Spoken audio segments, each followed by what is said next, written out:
देखो मेरे को पहले 2 स्टूडेंट ने भेजे थे लीगल ड्राफ्ट। हम लोग पहले वो कर लेते हैं, एक बार हम लोग देख लेते हैं, उसके बाद हम लोग आगे करेंगे, ठीक है? फिर मैं आप लोगों को ड्राफ्ट बताऊंगी लिख के। एक सेकंड।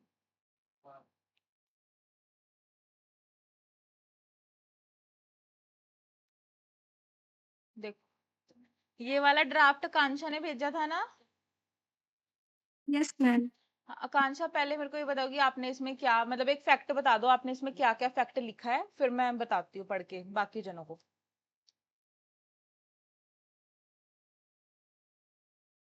इसमें फैक्ट बता दो आपने क्या लिखा है। मैम हाँ। मैम इसमें ये था कि एक शॉपकीपर से एक कस्टमर ने फ्रिज लिया था, हम्म। जिसमें warranty obligation, during warranty obligation period में ही वो फ्रिज खराब हो गई थी, वो रेफ्रिजरेटर खराब हो ठीक। गई थी, जिसकी वजह से वो जो शॉपकीपर था वो ना तो रिटर्न कर रहा था, ना तो मनी रिपे कर रहा था, और हम्म। ना ही उसमें कोई कुछ मतलब उसको बना रहा था, कुछ भी नहीं उसमें कर रहा था। इसी ठीक पर मैम ये लीगल नोटिस भेजा गया है। ठीक है। ठीक है, तो देखो ये वाला जो फॉर्मेट है ये बिल्कुल सही है। मेरे को एक स्टूडेंट ने बोला था मैसेज करके कि मैम मुझे समझ नहीं आया, तो अभी एक बार ये देख लो, फिर मैं आपको ड्राफ्ट करके दिखाऊंगी क्लास में, ठीक है? तो इसमें क्या है, सबसे पहले टू, हम लोग जिसे लीगल नोटिस भेज रहे हैं सबसे पहले उसका नाम आएगा, मैनेजर है या कोई कंपनी है कोई, उसका नाम आ जाएगा, उसका एड्रेस आ जाएगा, ठीक है? फिर फ्रॉम, किसके द्वारा भेजा जा रहा है, Ramesh Kumar, house number UP, ठीक है? फिर हमारा आ जाएगा subject, for the fulfilment of the warranty obligations. देखो सब्जेक्ट में क्या लिखा जाता है, सब्जेक्ट में ये चीज लिखी जाती है कि आपका जो मेन मोटिव क्या है लीगल नोटिस भेजने का, वो चीज यहाँ पे लिखी जाएगी, ठीक है? आपका मेन मोटिव क्या है लीगल नोटिस भेजने का, कि भाई हमने इससे खरीदा था और इसने अब हमें सही करके नहीं दे रहा, चीज पहले टाइम से पहले ही खराब हो गई है ना, डिफेक्टिव पीस हमें मिल गया है। फिर उसके बाद है डियर सर मैडम, ये सब। फिर देखो that as per the instructions and authority of my client, कि आप यहाँ पे कौन लिख रहा है, ये एडवोकेट लिख रहा है, लीगल नोटिस कौन लिख रहा है, एडवोकेट लिख रहा है। तो क्या है, that as per the instruction and authority of my client, कि भाई मेरे क्लाइंट ने मेरे को जो इंस्ट्रक्शन बताई है, इन्होंने मेरे क्लाइंट ने जो मेरे को इंस्ट्रक्शन बताई है, मैं उसके बिहाफ पे, ऑन हिज बिहाफ, उसके बिहाफ पे मैं ये लीगल नोटिस इशू करता हूँ और सर्व करता हूँ आपको, एंड सॉल्व द इशू, कि आपको क्या करना है कि आप कोशिश करो कि भाई इस इशू को सॉल्व करो, जो भी उसने सामान आपसे लिया है वो अपने सारे यहाँ पे क्लेम वगैरह मेंशन करेगा, क्लाइंट, एडवोकेट का क्लाइंट यहाँ पे मेंशन करेगा, ठीक है? उसके बाद देखो that my client Ramesh Kumar, और हाँ यहाँ पे एक और चीज, यहाँ पे फ्रॉम, ये जो फ्रॉम लिखा है ना, ये किसकी तरफ से है, रमेश कुमार, ये क्लाइंट है, यहाँ पे एडवोकेट का नाम नहीं आएगा, यहाँ पे क्लाइंट का नाम आएगा, ठीक है? There in after refer to as my client, फिर यहाँ पे है हु इज अ रेसिडेंस, सबसे पहले पैराग्राफ में क्या आएगा कि वो उसका एड्रेस क्या है, वो कहाँ पे रहता है, ठीक है? Who is a residence of house number, proper pin code वगैरह सब लिखना है, ठीक है? फिर वहां पे इसने लिखा कि परचेज्ड अ रेफ्रिजरेटर, ठीक है? ये सारा उसका नंबर है फ्रॉम योर शोरूम, कि हमने आपके शोरूम से ये खरीदा, इतने में खरीदा, प्रॉपर आपको ऐसे देखो ये चीज आपको प्रॉपर लिखनी पड़ती है, रुपीज, ठीक है? 38,500 only, evidenced by the invoice of, ये उसका कुछ नंबर होगा, कुछ नंबर होता है ना हर एक चीज का। फिर दूसरा, मैंने क्या कहा था कि एक पैराग्राफ में एक ही बात लिखी जाएगी, फिर दूसरा पैराग्राफ आएगा और दूसरे पैराग्राफ में दूसरी बात लिखी जाती है। तो इसने पहले पैराग्राफ में क्या चीज लिख दिया, हाउस नंबर लिख दिया, एड्रेस लिख दिया, और बता दिया कि हम लीगल नोटिस किस चीज का दे रहे हैं। फिर दूसरे में है, यहाँ पे अब हम लोग बात बताएंगे कि that at the time of purchase, कि जिस समय परचेज किया था, you have assured my client that the refrigerator was free from any defect, कि भाई जब हमने इसे परचेज किया था मेरे क्लाइंट ने, तो उसने ये श्योरिटी दी थी कि ये कोई भी डिफेक्ट नहीं होगा, इसमें कोई भी डिफेक्ट नहीं होगा, और 1 साल की उसने क्या दी थी, वारंटी दी थी। फिर अगली लाइन, फिर अगला पैराग्राफ आ जाएगा, अगला पॉइंट आ गया, so that with in the approximately 45 days, 45 days की 45 डेज में ही क्या हो गया, हमें उसमें डिफेक्ट आ गया। ठीक है, वो डिफेक्ट देखो वो किसी भी चीज का हो सकता है, तो वो जो डिफेक्ट आया है वो आप उसको प्रॉपर वहां पे लिख दो कि भाई हमारी चीज में ये डिफेक्ट आ गया है, और हमने उसको बोला भी कि इसको सही कर दे, लेकिन वो कर नहीं रहा है। That my client has approached you, उसने अप्रोच किया आपको, वो आपको बोलता रहा कि भाई इसमें डिफेक्ट आ गया है, आप इसे सही कर दो। उसने कंप्लेंट भी करी, कितनी, 3 बार कंप्लेंट करी, एक 25 जनवरी को, 10 फेब और 1 मार्च को, 3 बार। जिस दिन उसने कंप्लेंट करी उसने वो डेट भी वहां पे मेंशन कर दी। ठीक है, वैसे तो देखो यहाँ पे डेट मेंशन है क्या, जब आपने परचेज किया था ना, तो उस समय भी आप डेट मेंशन कर दो। ठीक है, जिस समय आपने परचेज की वो चीज, वो डेट आप यहाँ पे मेंशन करोगे। ठीक है आकांक्षा, वो डेट भी यहाँ पे मेंशन कर रखी है क्या? हाँ ठीक है। यस मैम, हाँ जनवरी। ठीक है, ये मेंशन करना होता है, ये डेट आपको प्रॉपर मेंशन करनी होती है हर एक चीज की। And submitted it but neither repaired, कि भाई हमने उसको कंप्लेंट की, ना ही उसने रिप्लेस किया, ना ही उसने रिपेयर करके दिया, तो उसके बाद ना ही वो रिफंड कर रहा है। अब हाँ भाई हमें तो नुकसान हो गया, हमने तो नई चीज ली थी। Due to this my client has faced unnecessary mental distress, ये सब चीजें कि भाई उसको मेंटली बहुत ज्यादा टॉर्चर हो रहा है, कि भाई वो बार बार उसको कंप्लेंट कर रहा है लेकिन वो नहीं करके दे रहा है। फिर अगला पॉइंट आ गया, अगला पैराग्राफ आ गया, that your failure to address the manufacturing defect, कि भाई ये जो डिफेक्ट आया था, अनफेयर ट्रेड प्रैक्टिसेस और डेफिशिएंसी इन द सर्विस, की भाई आपकी आपकी सर्विस में प्रॉब्लम है। ठीक है, आपने अनफेयर तरीके से ये सामान दिया और ये अब नहीं चल रहा है। सो अंडर द प्रोविजन, यहाँ पे प्रोविजन वही है, कंज्यूमर प्रोटेक्शन एक्ट ही लगेगा इसमें। It says that the seller is under the legal obligation, की अब यहाँ पे जो सेलर है जिससे हमने सामान खरीदा, वो क्या है, उसकी एक लीगल ऑब्लिगेशन बनती है भाई, जो हमारी वारंटी है, जो उसने वारंटी वगैरह दिया था, या तो जो हम क्लेम करते हैं वो हमें दे दे, अदरवाइज वो क्या कर देंगे, सूट फाइल कर देंगे। ठीक है, तो फिर इसने अगला पैराग्राफ बनाया, through this notice you are hereby called upon. फिर यहाँ पे हर एक चीजों को बता दिया गया। As soon as can be done replace, की या तो आप उसको रिप्लेस कर दो। ठीक है, दूसरा पॉइंट, इफ नॉट रिप्लेसिंग, अगर आप रिप्लेस नहीं कर रहे हो तो आप उसको क्या कर दो, हमारे पैसे रिफंड कर दो। पे सम इतना, आप या तो हमें कंपनसेशन दे दो 10,000 रुपए। ठीक है, या फिर आप पे सम ₹2,000 towards the cost of their legal notice, कि हमने ये जो लीगल नोटिस दिया है इसकी भी कॉस्ट आप हमें क्या करो, प्रोवाइड करो। तो ये लास्ट वाला जो पैराग्राफ है इसमें इसने एक प्रॉपर कंक्लूजन दे दिया, इसे हम लोग कंक्लूजन बोल सकते हैं, कि भाई हमें ये चीज चाहिए। ठीक है, ज्यादा घुमाया नहीं, तो बहुत सिंपल शब्दों में लिख दिया कि हमें इस तरह से क्या है, हमें ये चीज चाहिए, या तो हमें हमारा जो सामान है वो आप लेके नया सामान रिप्लेस कर दो, या फिर आप रिफंड कर दो, अदरवाइज हमें कंपनसेशन दे दो, जो नुकसान हुआ है हम उसकी आप उसकी भरपाई कर दो। फिर लास्ट में सिर्फ इतना बताया कि हम लोग 15 दिन का टाइम आपको देते हैं।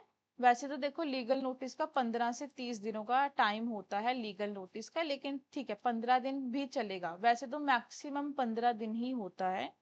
That you are required to comply with the above mention demands, कि आपको इन डिमांड्स को जो मेंशन किया वो आपको करना पड़ेगा, अगर आप फेल हो जाते हो तो हम लोग क्या कर देंगे, सूट लगा देंगे। क्लियर है? फिर नीचे नाम आ जाएगा एडवोकेट का, एड्रेस और डेट। क्लियर है क्या सबको? किसी को कोई दिक्कत?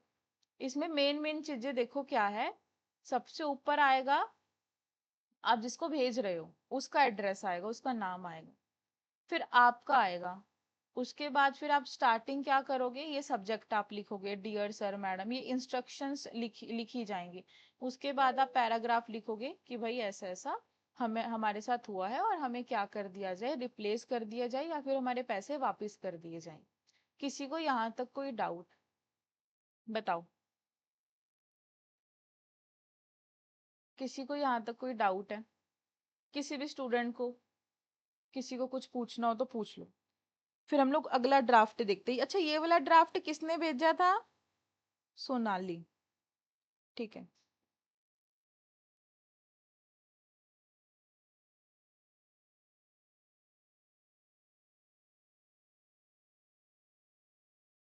ठीक है सोनाली, आपने इसमें किस चीज के बारे में लिखा है, क्या फैक्ट लिखा है आपने इसमें?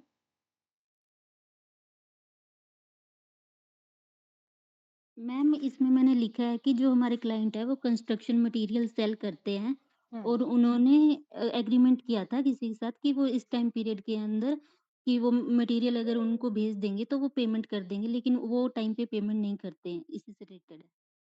ठीक है, ठीक है, सही है बिल्कुल।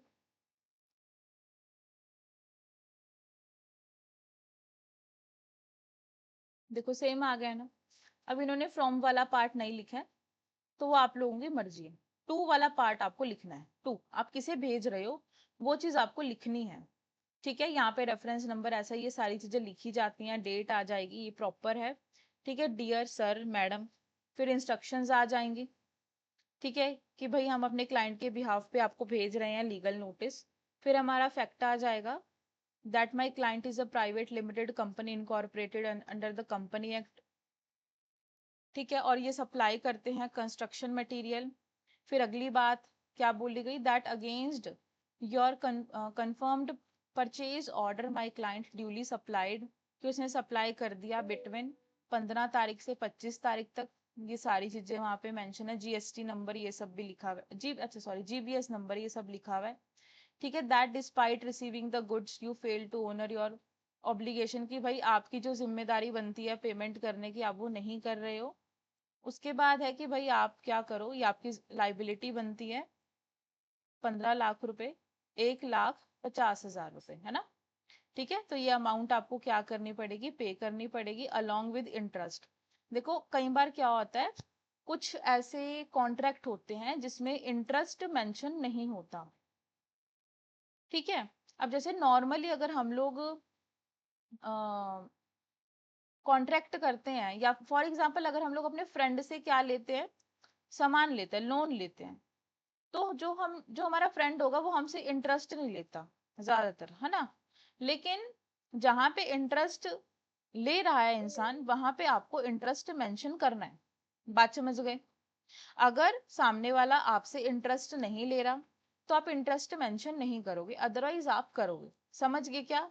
तो 12% पर एनम, समझ गए कि भाई इतना हमारा इंटरेस्ट है, इतनी हमारी टोटल अमाउंट थी। ठीक है, इतना उसको देना था, 1.5 लाख, इतना हमारा इंटरेस्ट बन गया, तो टोटल आपको इतना अमाउंट हमें देना पड़ेगा। समझ गए। समझ आ गया कि सबको, एक बार हैंड रेज कर दो। ठीक है, सबको यहाँ तक क्लियर है। किसी को कुछ पूछना है, आकाश, कनिका,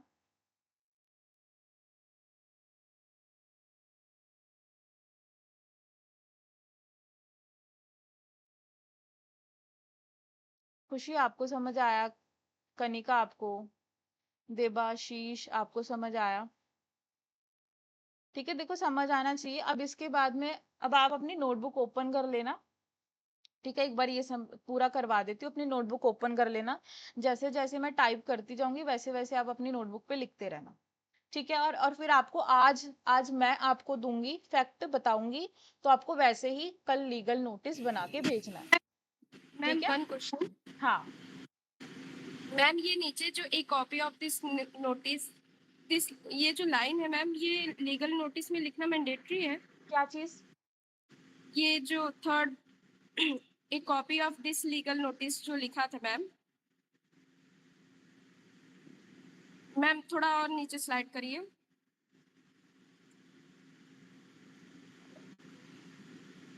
मैम थर्ड पेज में। हाँ मैम, ये लाइन जो है, a copy of this notice has been preserved in my office, ma'am ये लाइन लिखना कंपलसरी है लीगल नोटिस में? नहीं, ये कंपलसरी नहीं होता है। ये ऐसा कंपलसरी नहीं होता है, लेकिन अगर आप सुनो, अगर आप लिख दोगे तो अच्छा रहेगा, सही रहेगा। ठीक है, ये तो जरूरी नहीं होता, मतलब ये तो बस वो एक चीज मेंशन कर रहा है कि भाई हमें लीगल नोटिस आपको दे रहे हैं, इसकी कॉपी हमारे पास रहेगी। और वैसे भी अगर हम अपने कोर्ट में कोई भी काम करते हैं, कोई भी डॉक्यूमेंटेशन करते हैं, तो उसकी कॉपी हम लोग हमेशा अपने पास रखते ही हैं। समझ रहे हो। लिख भी सकते हो, नहीं भी लिख सकते हो, आपकी मर्जी है। ठीक है आकांक्षा, बाकी सब भी समझ आया ना। फिर बाद में इन्होंने, फिर यहाँ पे इन्होंने ये बता दिया कि वो अवॉइड कर रहा था, पेमेंट नहीं कर रहा था, हमें नुकसान हो गया ये सब। उसके बाद फिर इन्होंने लिखा ही फायदे notice finally call up upon two पे माय क्लाइंट अ सम। उन्होंने कहा कि इतना अमाउंट आप हमारे क्लाइंट को पे करो और इतना इंटरेस्ट। ठीक है, विद इंटरेस्ट 15 डेज का टाइम पीरियड है आप लोगों के पास, और यही सब। ठीक है, एडवोकेट का नाम और सिग्नेचर। समझ गए क्या? अच्छा, अब मुझे ये बताओ कि पहले यहां तक सबको क्लियर हुआ?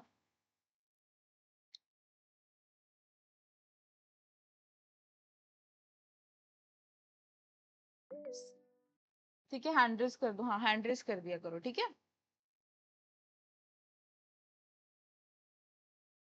अब मुझे ये बताओ कि अब मैं नोटिस आपको लिख के बताऊंगी, लीगल नोटिस आपको लिख के बताऊंगी, टाइप करके बताऊं एमएस वर्ड में? बताओ। टाइप करके। टाइप करके बता दूं? ठीक है। यस। अब जैसे जैसे मैं टाइप करती जाऊंगी, मैं समझाती जाऊंगी, और मेरी बात सुनो। आज आपको जो डाउट पूछना है आप आज की क्लास में पूछ लो। अब अगर कल की क्लास में किसी ने ये कहा कि मुझे लीगल नोटिस नहीं आता, तो वो आप लोगों की गलती। समझ रहे हो? लीगल नोटिस आपको अच्छे से ड्राफ्ट करना आज आ जाना चाहिए। सबको समझ आया? बाकी अगर आपका कोई डाउट होगा, जब आप रात को बैठ के लिखोगे, अगर आपको कोई डाउट होगा तो आप मेरे को उसी टाइम मैसेज कर देना कि मैम हमें ये डाउट आ रहा है, आप हमें बता दो, तो मैं आपकी हेल्प कर दूंगी, ठीक है।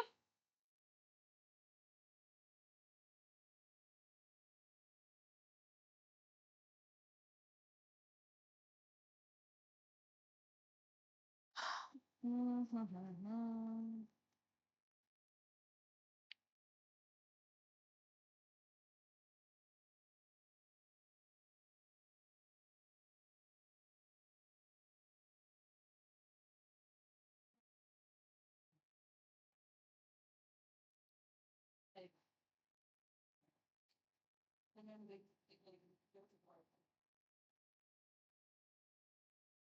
ठीक है, अब कौन बताएगा सबसे पहले क्या आएगा? बताओ। सोनाली, सबसे पहले हम लोग क्या लिखेंगे? मैम सबसे ऊपर पहले हम एडवोकेट का नाम लिखेंगे और बाद में हम बताएँगे कि हम कैसे पोस्ट कर रहे हैं, कि थ्रू स्पीड हम्म। पोस्ट कर रहे हैं या कैसे कर रहे हैं। देखो,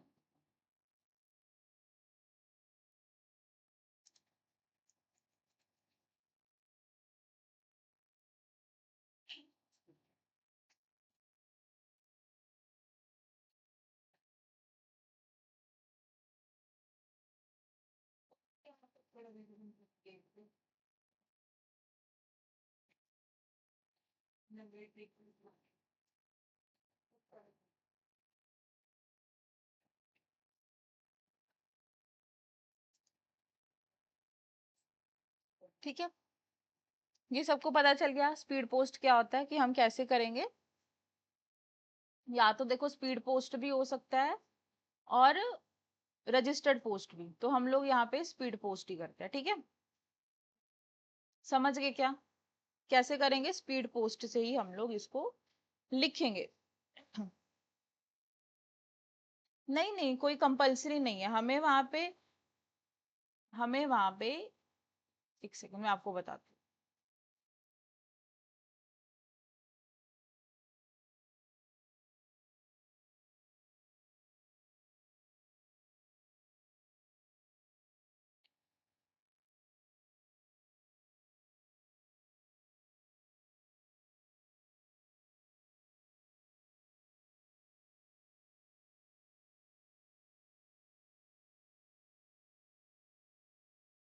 देखो इसमें ये होता है, पहले क्या होता था कि दो तरह की हम लोग उसको रजिस्टर्ड, एक हमारा रजिस्टर्ड पोस्ट होता था, एक स्पीड पोस्ट होता था, तो अब आप कोई भी चीज वहां पे मेंशन कर सकते हो। समझ गए? या तो रजिस्टर्ड मेंशन कर दो या स्पीड पोस्ट मेंशन कर दो, ठीक है। तो ज्यादातर तो हम लोग स्पीड पोस्ट से ही कराते, तो स्पीड पोस्ट ही आप लोग वहां पे क्या करना, जिस तरीके से आप करा रहे हो, उसको पार्सल करा रहे हो, भिजवा रहे हो, वैसे वही चीज आपको यहाँ पे क्या करनी है, ठीक है। ये रेफरेंस नंबर होता है, ठीक है। रेफरेंस नंबर इसमें आपको लिखना रहता है, फिर हमारी क्या आएगी, डेट आ जाएगी, ठीक है। 27/7, ठीक है। उसके बाद सब्जेक्ट क्या होगा हमारा,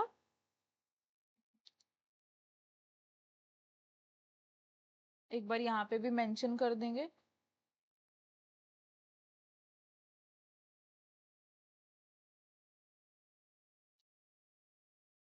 हाँ जी हाँ, कनिका ये सबका सेम रहता है। ठीक है, हम लोग ये लीगल नोटिस दे रहे हैं। मैं आपको एक बार फैक्ट बता दूं। अब इसमें क्या है कि एक लड़के ने लोन लिया था, वो चुका नहीं रहा है, तो उनके बीच में कॉन्ट्रैक्ट हुआ था कि इतनी तारीख को मैं आपको पैसे वापस कर दूंगा 4 महीने के बाद, लेकिन नहीं हुआ। तो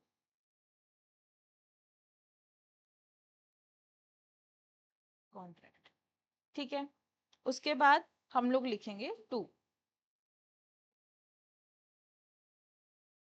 हाँ जी, ये दोनों में रहता है, क्रिमिनल और सिविल दोनों में। ठीक है।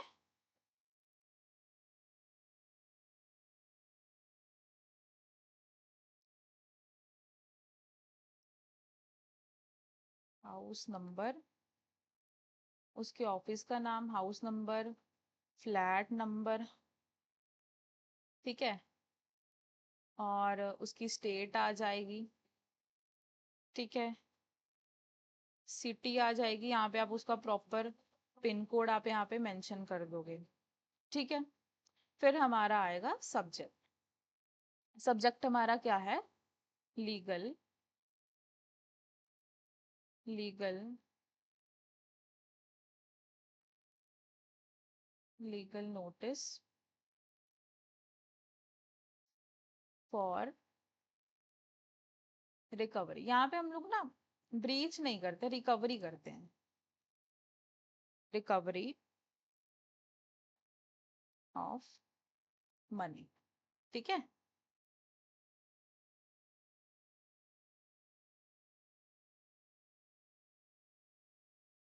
लोन अमाउंट ऑफ रुपीज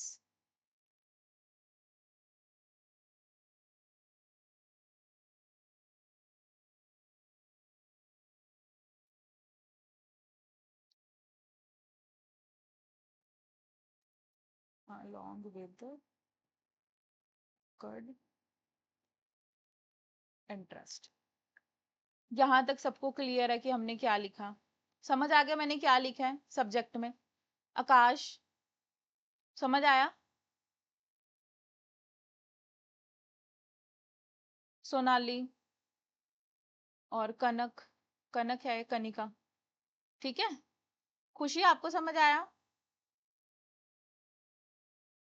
यहाँ तक बहुत सिंपल तरीके से मैंने लिखा है, ठीक है। हाँ, अब इसके आगे देखो, सब्जेक्ट के बाद हमारा क्या रहेगा? सर या डियर सर, डियर मैडम, कुछ भी। फिर हमारी क्या आएगी? इंस्ट्रक्शन आएगी। Under the instruction from and on behalf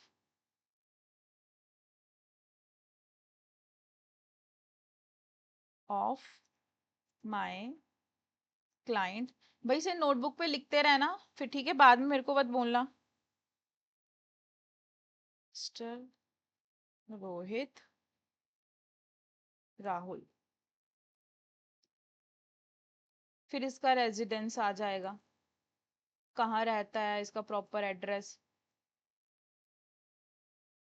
address आ जाएगा, स्टेट, सिटी, सारी चीज आप यहाँ पे क्या कर देना? मेंशन कर देना। पिन कोड आप इसका यहाँ पे मेंशन कर देना, ठीक है।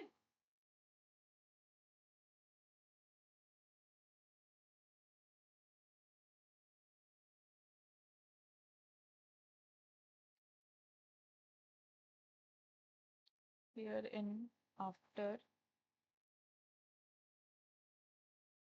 referred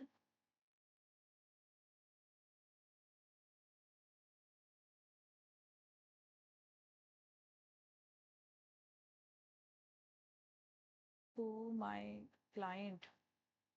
तो यहाँ पे ये वाली जो लाइन हमने लिखी है, तो यहाँ पे इसने ये चीज बताया कि भाई हमने ये चीज जो लिखी है, ये जो एड्रेस लिखा है, ये किसे रेफर करता है? हमारे क्लाइंट को रेफर करता है, ठीक है। तो यहाँ पे क्लाइंट का क्या आएगा? यहाँ पे क्लाइंट का एड्रेस आएगा, एडवोकेट का नहीं आता है, समझ गए? फिर कॉमा आए, do here bye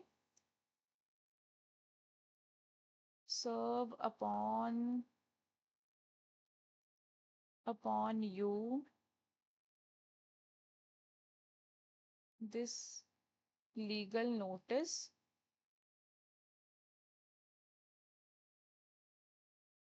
as under। ठीक है, सबको ये वाली चीज समझ आ गई क्या? हैंड रेज कर दो और इसे लिख भी लेना। ठीक है, सबको समझ आया? आकाश, आपको, आकांक्षा, क्लियर है? ऐसे ही लिखना है। ठीक है, आगे। अब मैं आपको देखो, मैं यहाँ पे आपको बताऊंगी कि यहाँ पे आपको क्या क्या चीज लिखनी है। तो मैं आपको मैं जो चीज मैं आपको रेड से लिखूंगी वो आपको अपने लीगल नोटिस में नहीं लिखनी, लेकिन वो मैं आपको समझाने के लिए लिखूंगी। समझ गए? देखो, अब आएगा हमारा पहला पैराग्राफ। सबसे पहले पैराग्राफ में हम किसके बारे में बात करेंगे? हमारे बीच में जो एग्रीमेंट हुआ था। ठीक है,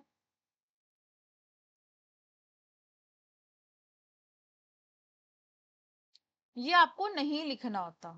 ये जस्ट मैं आपको समझा रही हूं कि जब हम लोग लीगल नोटिस लिखेंगे तो हमें सबसे पहले ये बताना है कि मेरे और उसके बीच में बात हुई क्या थी, हमने क्या कॉन्ट्रैक्ट किया, हमने क्या लेन देन किया। फिर और एक और बात याद रखना, जब भी हम लोग अपना लीगल नोटिस लिखते हैं या कोई भी सूट बनाते हैं तो सबसे पहले कहाँ से स्टार्ट करते हैं? दैट। तो कहाँ से स्टार्ट होगा? That my client and you have shared a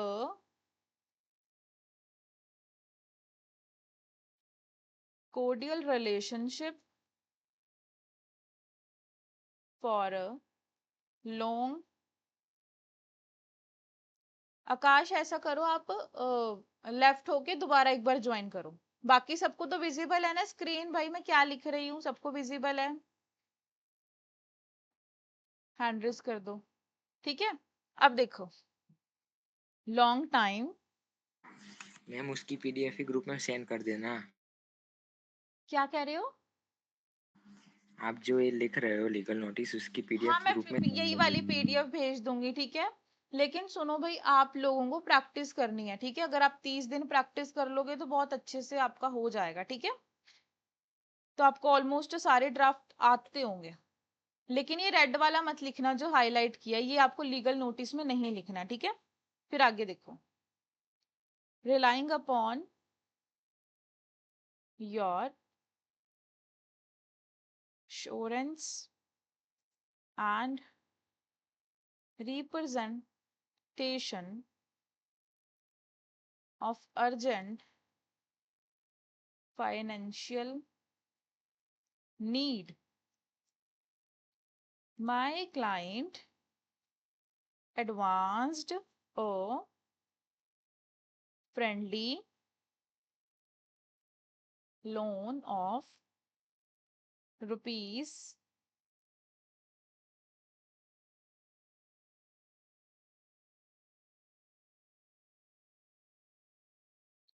5 lakh rupees. इसको ब्रैकेट में लिख दो, 5 लाख ओनली। ये ब्रैकेट में आपको लिखना होता है। ठीक है, ये चीज इंग्लिश में भी आपको लिखनी है। जैसे हम लोग बैंक में जाते हैं तो बैंक में हम लोग नंबर्स में भी लिखते हैं और इंग्लिश में भी लिखते हैं, तो वही सेम सिस्टम है। ठीक है, ऑन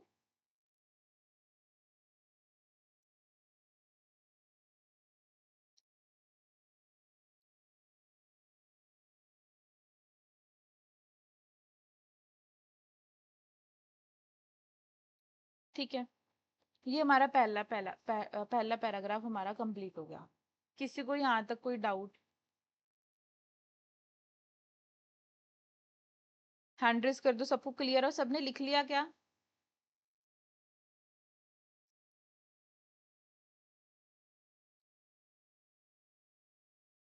नहीं नहीं, कैपिटल कैपिटल में नहीं आएगा ये।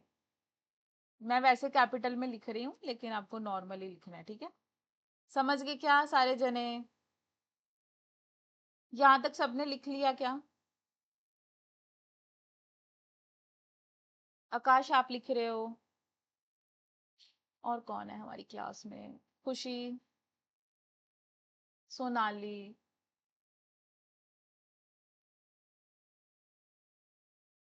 देबाशीष। ठीक है। अब देखो आगे।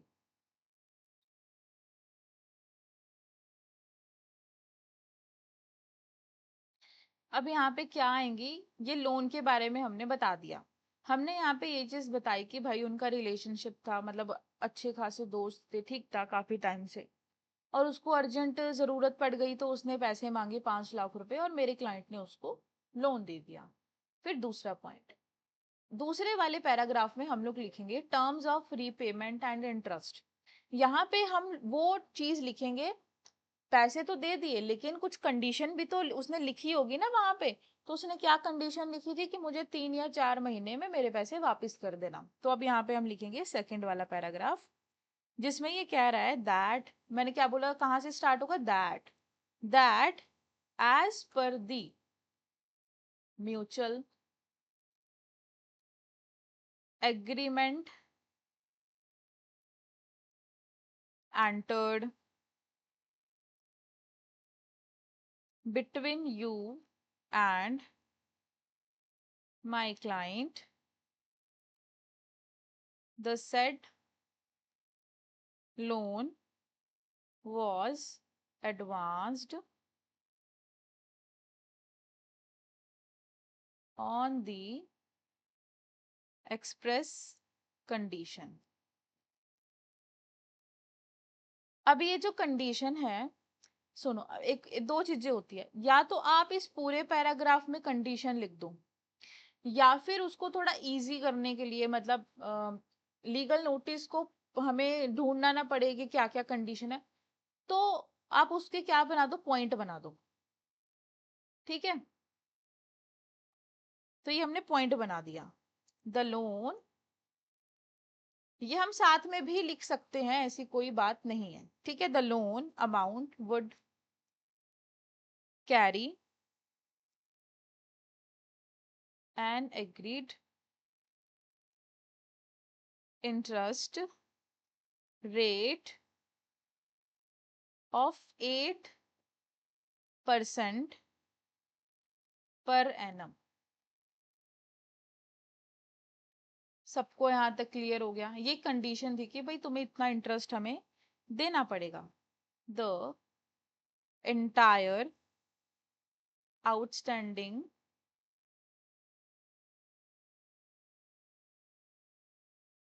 प्रिंसिपल अमाउंट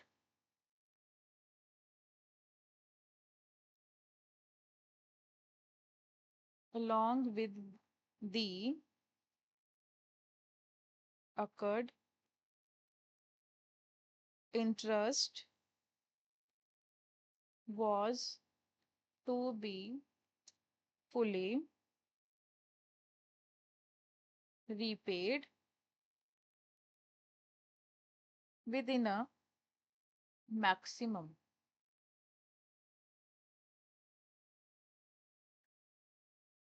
period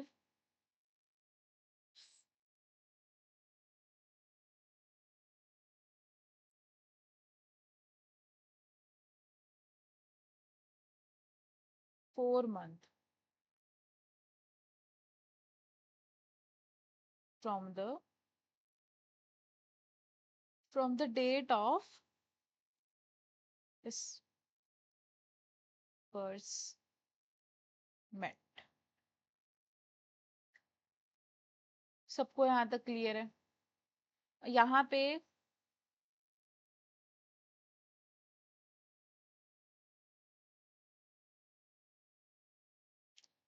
एक दो तीन चार,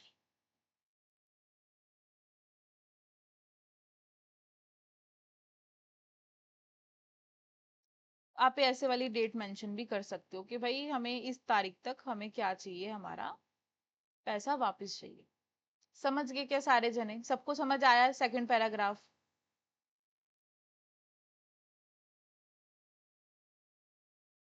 ठीक है, अब देखो, अब है तीसरा।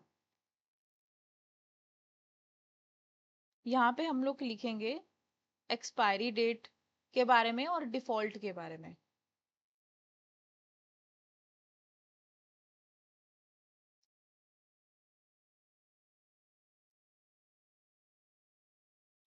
ये आपको मेंशन नहीं करना।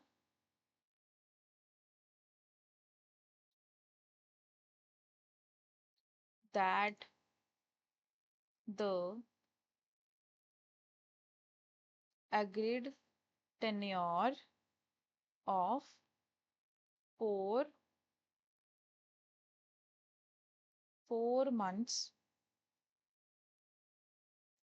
expired on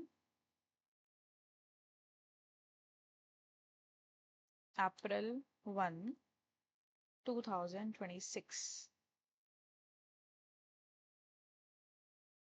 30 का।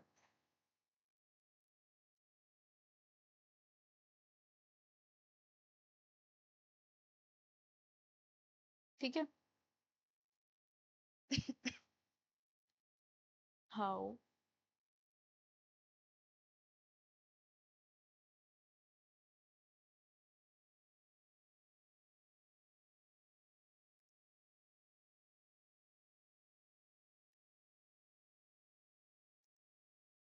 despite the expiry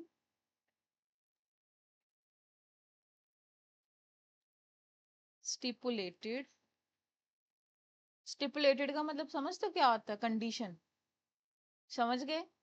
स्टिपुलेटेड का मतलब होता है कंडीशन। आपने कॉन्ट्रैक्ट में पढ़ा होगा तो याद रखना, ठीक है। स्टिपुलेटेड का मतलब condition. Despite the expiry of the stipulated time frame and repeated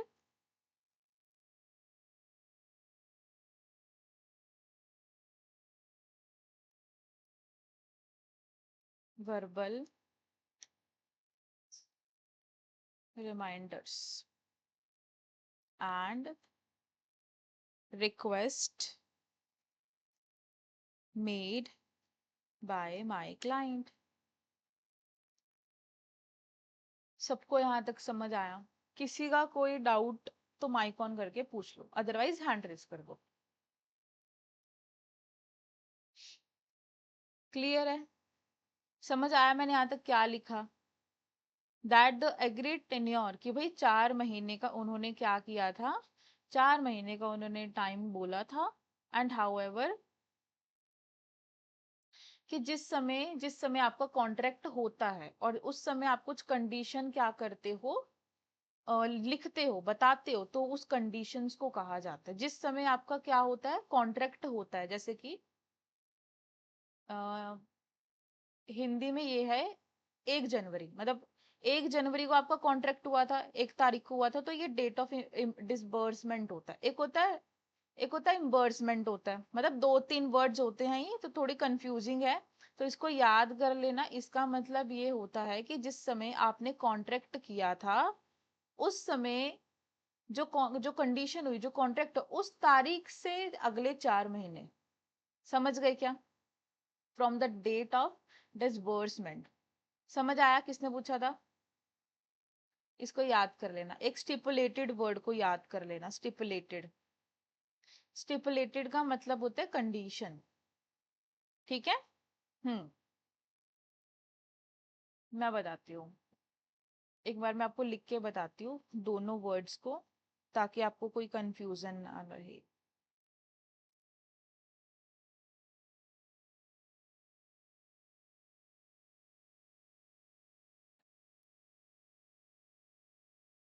एक होता है रिम्बर्समेंट। रिम्बर्समेंट का मतलब होता है रीपे करना। डिसबर्समेंट का मतलब है जिस दिन आपने कॉन्ट्रैक्ट किया, डे ऑफ कॉन्ट्रैक्ट, जिस दिन आपने कॉन्ट्रैक्ट किया उस दिन से अगले 4 महीने, तो ये होता है। ठीक है। एक होता है reimbursement. Reimbursement section 65 of Indian contract act, 65 है, पता नहीं, हाँ 65 है, उसमें रिम्बर्समेंट के बारे में बताया जाता है, तो उसका मतलब होता है रीपेमेंट, रीपेमेंट करना। एक होता है डिसबर्समेंट। समझ गए क्या? ठीक है, सबको समझ आया?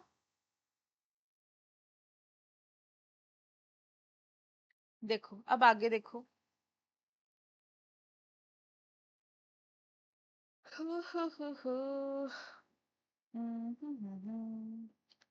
My client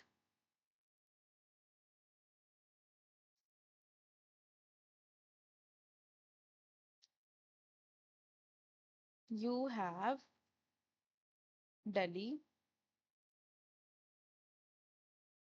greatly failed, neglected,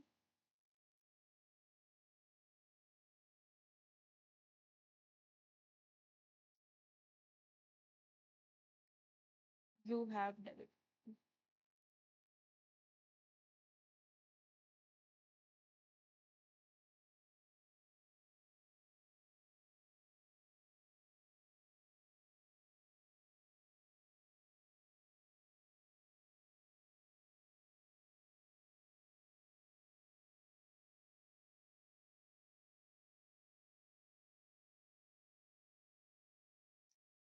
Delayed to owner,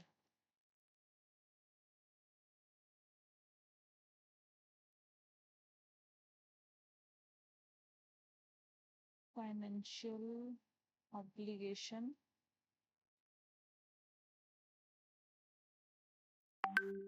and repay the outstanding amount. Clear है? यहाँ पे हमने क्या बताया कि भाई उसने आपको वर्बली भी बहुत बार कहा, वर्बल रिमाइंडर्स भी दिए, आप उसने बहुत रिक्वेस्ट भी करी, लेकिन आपने उसको नेग्लेक्ट किया, आपने उसको रिप्लाई नहीं दिया। And delay to honour your financial obligation, आपकी जो जिम्मेदारी बनती है वो आपने पूरी नहीं करी। तो फिर आएगा cause of action, cause of action.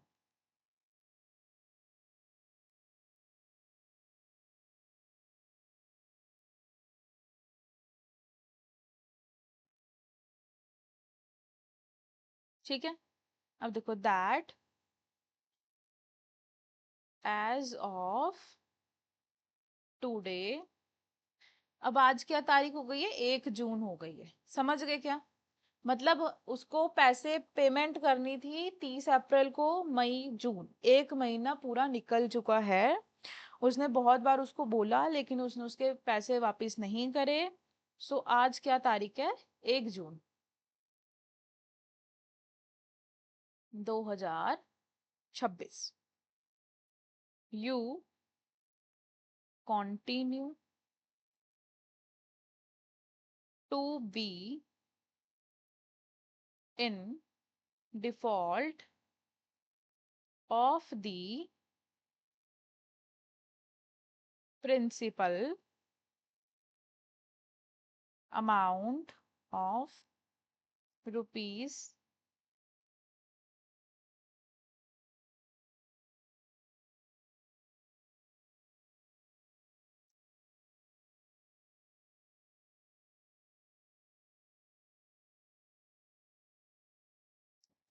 along with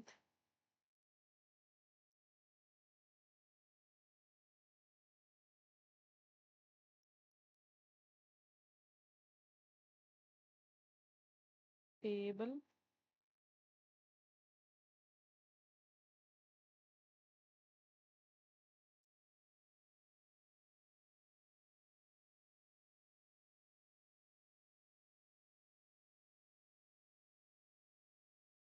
your act of withholding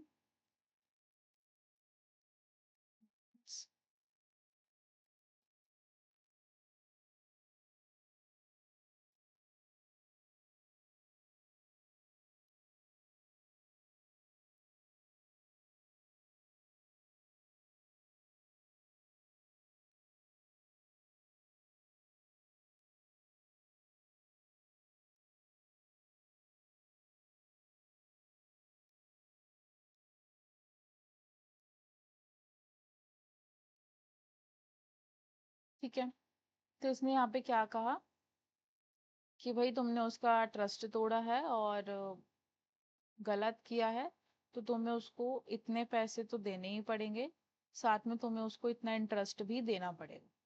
समझ गए? फिर फाइनल डिमांड आ जाएगा, लास्ट पैराग्राफ, फाइनल डिमांड कि आप क्या डिमांड करते हो। ठीक है,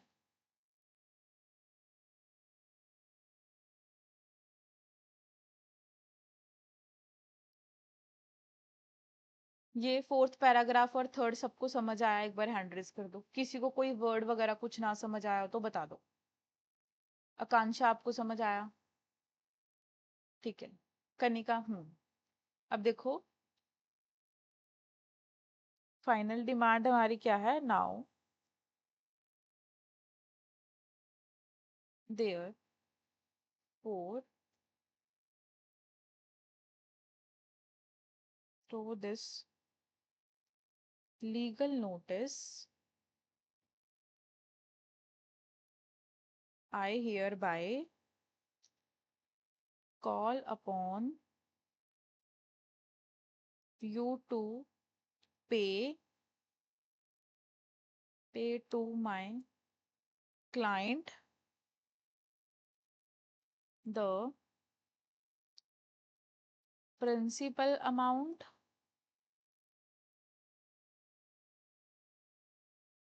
with the total calculated interest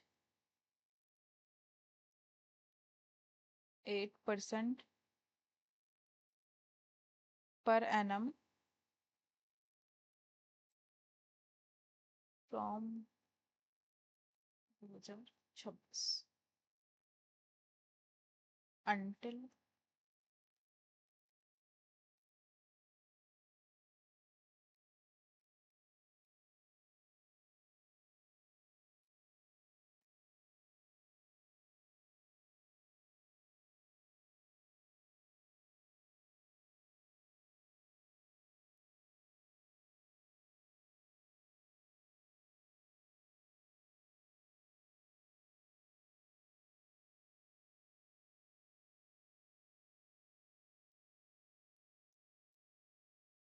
period of 15 days from the receipt of this notice। ठीक है, सबको समझ आ गया? क्लियर है क्या सबको? किसी को कोई डाउट?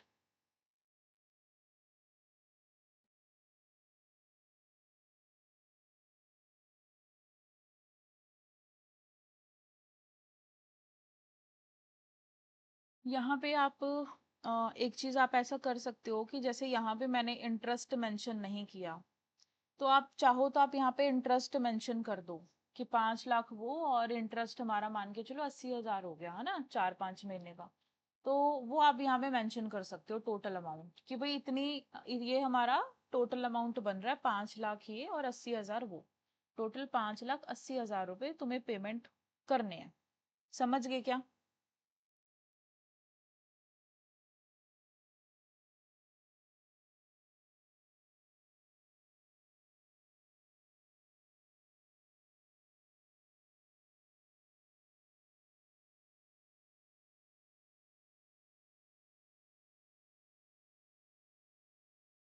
फिर हमारा आएगा नोटिस ऑफ लीगल एक्शन। आप लास्ट में अब ये बात बताओगे उसको कि भाई अगर तूने हमारे नोटिस को नहीं किया, फॉलो नहीं किया, पैसा वापस नहीं किया, तो हम क्या करेंगे? लीगल एक्शन लेंगे। Please take notice that if you fail to comply with the demand set out above within the stipulated period. Stipulated का मतलब मैंने बताया था ना कंडीशन, तो याद रखना, भूलना मत इसको, ठीक है। Stipulated period of 15 days my client has given me a strict instruction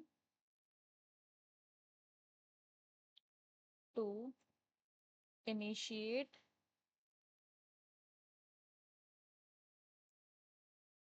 appropriate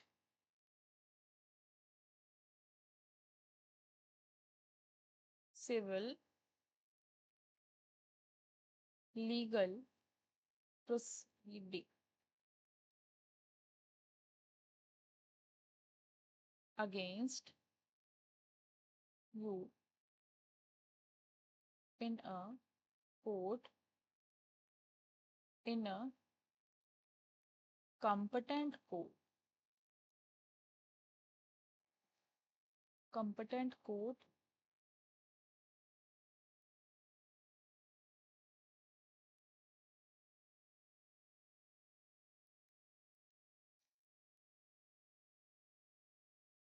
ठीक है। कॉपी, यहाँ तक सबको समझ आया क्या?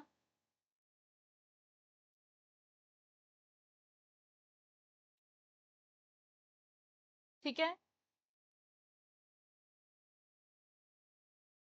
एक बार सारे जने हैंड रेस कर दो।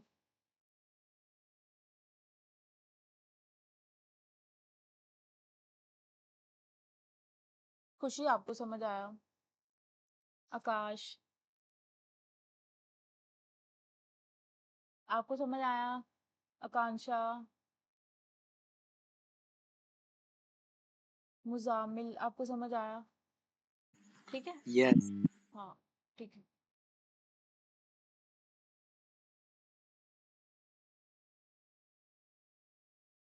ठीक है आकांक्षा, ये चीज अगर हम लोग लीगल नोटिस में लिख देते हैं तो सही रहेगा। ठीक है, a copy of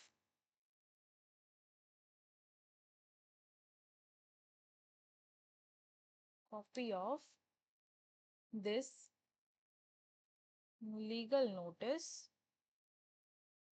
is retained in my office for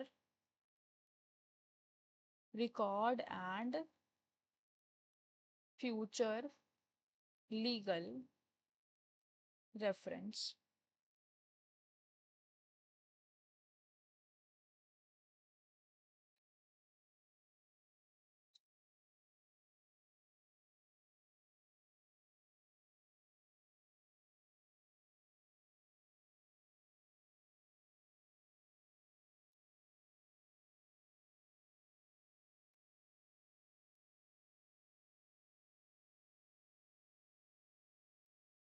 समझ गए क्या?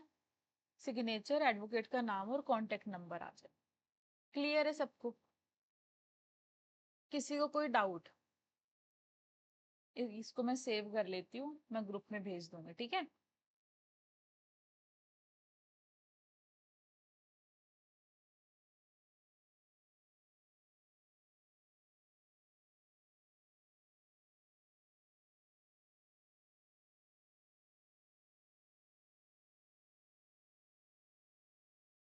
ठीक है, किसी का कोई डाउट है भाई तो पूछ लो।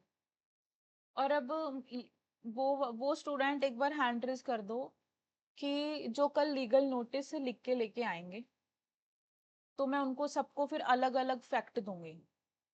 हैंड रेस कर दो, थम्स अप मत करो, हैंड रेस करके छोड़ दो।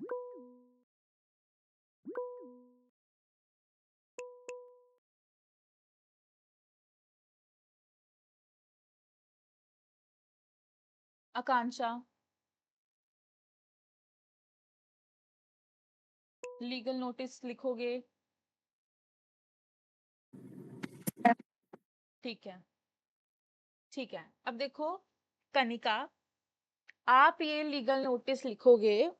एक सेकंड, मैं रिकॉर्डिंग ऑफ कर दूं।